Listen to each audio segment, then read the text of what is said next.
Hello friends, welcome to Miracle Study. दोस्तों, ये video हमारे क्लास 10th एनसीईआरटी के साइंस का बायोलॉजी का पहला चैप्टर जिसका नाम है लाइफ प्रोसेसेस, उसका 7th पार्ट है। तो अगर आपके इसके पीछे के 6 पार्ट्स आपने नहीं देखे हैं तो प्लीज़ जाके उन्हें पहले देखिए, और अगर आपने चैनल को सब्सक्राइब नहीं किया तो प्लीज़ सब्सक्राइब करें और ज़्यादा से ज़्यादा लाइक और शेयर करें, और साथ ही साथ बेल आइकन को प्रेस करना ना भूलें, जिससे कि हमारे आने वाली वीडियोस की नोटिफिकेशन आपको मिलती रहे। तो चलिए दोस्तों, ये सेशन शुरू करते हैं आज का। आज के हम टॉपिक में हम पढ़ेंगे ट्रांसपोर्टेशन इन ह्यूमन बींग्स के बारे में। तो सबसे पहले हम जानेंगे कि ट्रांसपोर्टेशन होता क्या है, और ट्रांसपोर्टेशन हमारे बॉडी में क्यों ज़रूरी होता है, और ट्रांसपोर्टेशन की पूरी सिस्टम क्या होती है हमारी बॉडी में, कैसे वर्क करता है, उसके बारे में जानेंगे। और सबसे ज़्यादा इम्पॉर्टेंट हार्ट की फंक्शनिंग के बारे में भी हम पूरी तरह से स्टडी करेंगे। तो चलिए शुरू करते हैं। सबसे पहले जान लेते हैं कि ट्रांसपोर्टेशन क्या होता है। और ट्रांसपोर्टेशन के अंदर जो हमारे बॉडी में यूज़फुल सब्सटेंसेस होते हैं वो हमारे बॉडी के सेल्स के अंदर यूज़ कर लिए जाते हैं ट्रांसपोर्ट के द्वारा, और जो हार्मफुल सब्सटेंसेस होते हैं वो हमारे बॉडी सेल्स से वहाँ से रिमूव कर लिए जाते हैं, क्योंकि वो हमारे बॉडी में ज़रूरत नहीं होती है उनकी, और उनको वहाँ ट्रांसपोर्ट कर दिया जाता है जिन ऑर्गन से उसके बाहर, बॉडी के बाहर निकालने के काम होता है। अब बात कर लेते हैं कि ट्रांसपोर्टेशन सिस्टम में हमारे किन किन चीज़ों का इन्वॉल्वमेंट होता है। तो ट्रांसपोर्टेशन सिस्टम में हमारा सबसे पहले आ जाता है ब्लड, दूसरा आता है हार्ट, और तीसरा आता है ब्लड वेसल्स। ये तीनों मिलके हमारे पूरे बॉडी का ट्रांसपोर्टेशन सिस्टम संभालते हैं। तो सबसे पहले हम बात करेंगे कि ब्लड के बारे में। अब ब्लड क्या होता है, तो ब्लड एक कनेक्टिव टिश्यू है हमारा, जो कि बॉडी को पूरा कनेक्ट करते हुए सारे हमारे न्यूट्रिएंट्स, कार्बन डाइऑक्साइड, ऑक्सीजन और जितनी भी चीज़ें हैं उनको ट्रांसपोर्ट करने का काम करता है। अब हमने जैसे कि बात की थी कि ये हमारे बॉडी में यूज़फुल सब्सटेंसेस सेल्स के अंदर जाते हैं, और हार्मफुल सब्सटेंसेस वहाँ से सेल्स से निकल के हमारे बॉडी के उस पार्ट पर पहुँचते हैं जहाँ से उनको रिमूव करने की ज़रूरत होती है।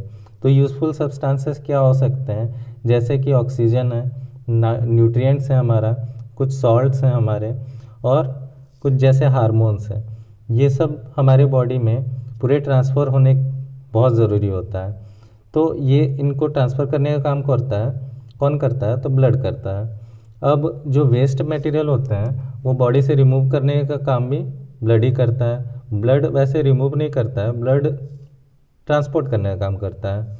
बॉडी के सेल्स से वो waste product, for example carbon dioxide वहाँ से लेता है, और वो कार्बन डाइऑक्साइड को उस ऑर्गन तक पहुँचाने का काम करता है जहाँ से उसको बॉडी से बाहर निकालने। तो ब्लड एक तरह से हमारा पूरा ट्रांसपोर्टेशन सिस्टम संभालने का काम करता है। अब बात कर लेते हैं कि ब्लड जो होता है वो कितने टाइप्स का होता है, उसमें जो कंपोनेंट्स होते हैं वो क्या होते हैं। तो ब्लड में 2 कंपोनेंट्स होते हैं, एक आपका प्लाज्मा होता है और दूसरा आपका ब्लड वेसल्स होता है, ब्लड सेल्स होते हैं, सॉरी। तो प्लाज्मा जो होता है वो 55% पार्ट होता है ब्लड का, और ब्लड सेल्स जो होते हैं वो 45% पार्ट होते हैं। तो प्लाज्मा जो होता है वो बॉडी के 80 to 85% वाटर होता है, मतलब ब्लड का जो 80 to 85% होता है वो प्लाज्मा होता है। और प्लाज्मा का वर्क क्या होता है, तो वो कार्बन डाइऑक्साइड और नाइट्रोजन को ट्रांसपोर्ट करने का काम करता है। और ब्लड सेल्स जो होते हैं वो 3 तरह के होते हैं, एक होता है आरबीसी, दूसरा होता है डब्ल्यूबीसी, और तीसरा होता है ब्लड प्लेटलेट्स। आरबीसी का काम क्या होता है कि ये ऑक्सीजन को कैरी करने का काम करता है, और आरबीसी में भी हीमोग्लोबिन होता है, जो कि हीमोग्लोबिन ही ऑक्सीजन को एक्चुअल में कैरी करने का काम करता है आरबीसी के अंदर। तो ये क्वेश्चन भी यहाँ से बनता है कि ऑक्सीजन को कौन कैरी करने का काम करता है। तो ऑक्सीजन को कैरी करने का काम आरबीसी तो करता ही है, लेकिन आरबीसी में भी हीमोग्लोबिन करने का काम करता है। दूसरा डब्ल्यूबीसी की अगर बात करते हैं तो डब्ल्यूबीसी हमारे बॉडी में जर्म्स को किल करने का काम करता है, और प्लेटलेट्स की अगर बात करते हैं तो प्लेटलेट्स हमारे ब्लड को क्लॉट करने का काम करता है। जैसे कि अगर हमको कहीं कट लग जाता है या फिर ब्लीडिंग जहाँ से हमारी होती है, उस ब्लीडिंग को रोकने के लिए वहाँ पे क्लॉटिंग हो जाती है, कुछ समय बाद अपने आप ब्लीडिंग रुक जाती है, तो वो रोकने का काम हमारा ब्लड प्लेटलेट्स करता है। इतनी बात हुई हमारे ब्लड्स के बारे में।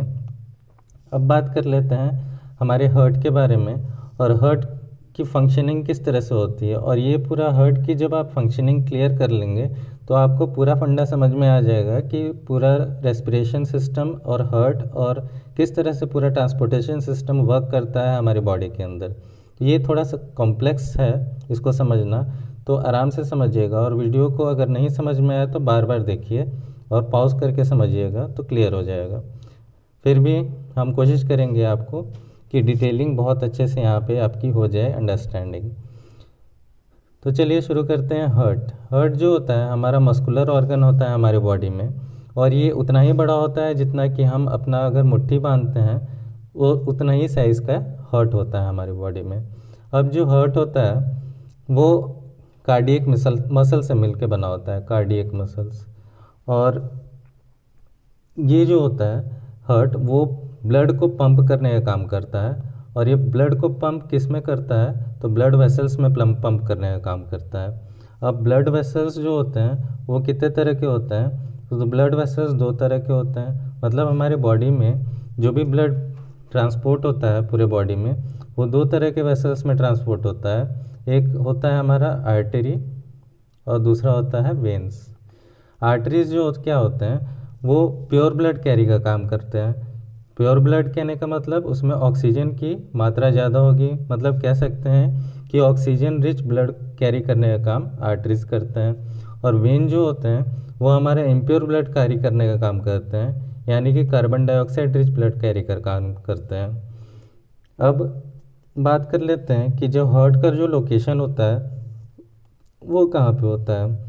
तो हार्ट जो होता है हमारे लंग्स के बीच में प्रेजेंट होता है, और लंग्स के बीच में इस तरह से प्रेजेंट होता है कि इसका 3 पार्ट जो है, मतलब एक में से अगर 3 पार्ट की हम बात करें तो वो लेफ़्ट साइड प्रेजेंट होता है, और 1 पार्ट जो होता है वो थोड़ा सा राइट साइड में प्रेजेंट होता है। मतलब लगभग वो बीच में होता है, लेकिन जो मैक्सिमम उसका पार्ट होता है वो लेफ़्ट साइड में ज़्यादा होता है, और वो लेफ़्ट साइड में थोड़ा सा टिल्टेड भी रहता है। तो इस तरह से जो हार्ट है वो हमारा सिचुएटेड होता है लंग्स के बीच में। और जो हार्ट होता है उसमें 4 चैम्बर्स बने होते हैं। 4 चैम्बर्स का क्या नाम होता है तो ऊपर वाले 2 चैम्बर्स होते हैं, इनको बोलते हैं एट्रियम। ये हो गया हमारा लेफ़्ट एट्रियम और ये हो गया हमारा राइट एट्रियम। और नीचे के दो जो चैम्बर्स होते हैं वो हमारे कहलाते हैं वेंट्रिकल्स। ये हमारा लेफ़्ट वेंट्रिकल होगा और ये हमारा राइट वेंट्रिकल हो गया। तो ये जो चारों चैम्बर्स हैं ये 4 चैम्बर्स में इसलिए डिवाइड किया गया है हमारे हार्ट को, ताकि जो ऑक्सीजनेटेड ब्लड है और डीऑक्सीजनेटेड ब्लड है ये आपस में मिल ना सके। और एक और जो ये इनके बीच में मस्कुलर वाल्व है, इसको क्या कहते हैं हम, सेप्टम कहते हैं। ये जो मस्कुलर वॉल है ये ऑक्सीजनेटेड ब्लड जो यहाँ पे होता है ये डीऑक्सीजनेटेड ब्लड से मिलने से रोकता है। मतलब अब बात कर लेते हैं कि हार्ट फंक्शन कैसे करता है। तो मान लेते हैं हम यहाँ पे हमारा लंग्स प्रेजेंट है, और लंग्स में जो ऑक्सीजन रिच एयर आता है वो एल्वेओली में ऑक्सीजन रिच एयर प्रेजेंट होता है, और वहाँ से हमारा ऑक्सीजन रिच ब्लड ये चला जाता था डिफरेंट हमारे बॉडी के सेल्स में सेलुलर रेस्पिरेशन के लिए।